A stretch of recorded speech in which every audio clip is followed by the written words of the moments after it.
The dusty attic held forgotten things. Trunks smelling faintly of cedar and journeys long abandoned. Sepia photographs of unsmiling ancestors. And the clock Elara found it tucked beneath a moth-eaten tapestry. Its dark oak wood scarred but still beautiful, its face was unlike any other. Instead of numbers, intricate symbols spiraled inward, like a language lost to time, but the strangest thing was the sound. A deep, resonant tick-tock. It didn't march forward. It stepped deliberately, mysteriously backwards. A shiver, not entirely unpleasant, traced Elara's spine as she carefully wiped grime from the glass, revealing the single, ornate hand moving steadily counterclockwise. Elara brought the clock downstairs, placing it on the mantel in the quiet living room. Her grandfather's worn armchair sat empty nearby, the indentation still holding the shape of him he'd passed only weeks before. Leaving a profound silence in the small cottage they'd shared. Grief felt like a physical weight, a constant hollow ache beneath her ribs. The rhythmic, backwards ticking of the clock became a strange companion in the stillness. She'd sit curled in her own chair, watching the peculiar hand glide backwards, listening to its steady tick-tock. It was oddly soothing, a counterpoint to the relentless forward rush of her lonely days. The sound seemed to weave through the dust motes dancing in the afternoon sun, creating a peculiar bubble of tranquility. One gray afternoon, as rain lashed against the windows and the backwards ticking filled the quiet room, Elara closed her eyes. Overwhelmed by the emptiness, she pictured her grandfather's kind face, his rough hands tending the roses, his low chuckle. Suddenly, a vivid memory bloomed in her mind, sharp and immediate.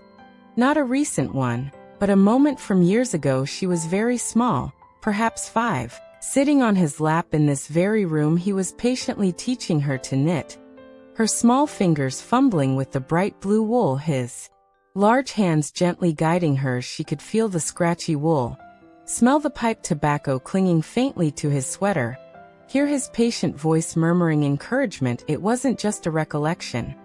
It was a visceral reliving, warm and complete. She opened her eyes, startled, tears silently tracing paths down her cheeks. The clock ticked backwards, a deep, knowing sound. Night after night, Elara found herself drawn to the chair facing the clock. She wouldn't force it. She'd simply sit in the quiet, letting the backwards rhythm wash over her, and open her heart to the ache of missing him. And the clock responded. It offered her forgotten treasures. The scent of wood smoke and damp earth as they searched for mushrooms in the autumn woods behind the cottage.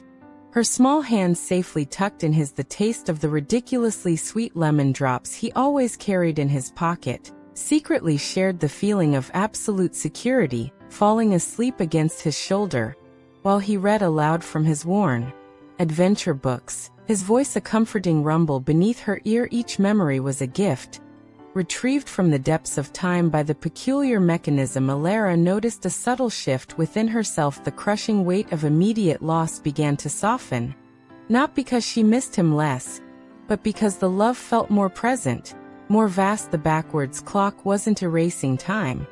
It was revealing its hidden layers, showing her that the moments lived with him weren't gone. They were simply stacked, preserved, accessible. Her grief, once a raw wound, started to knit with threads of profound gratitude.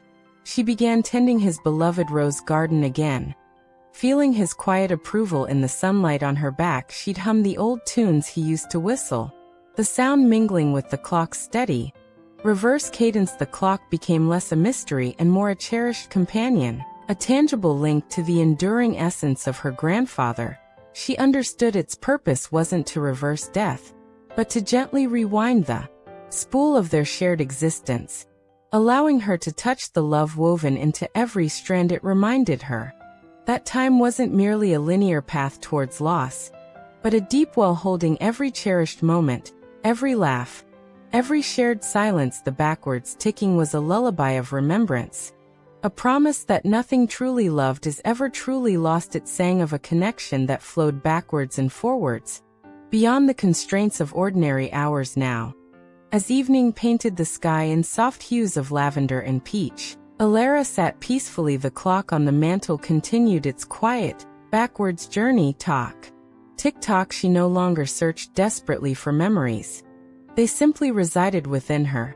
As permanent as the stars beginning to appear outside, she felt a deep, abiding warmth, a sense of her grandfather's enduring presence, not as a ghost, but as a love that had shaped her very being. The backwards clock hadn't stopped time.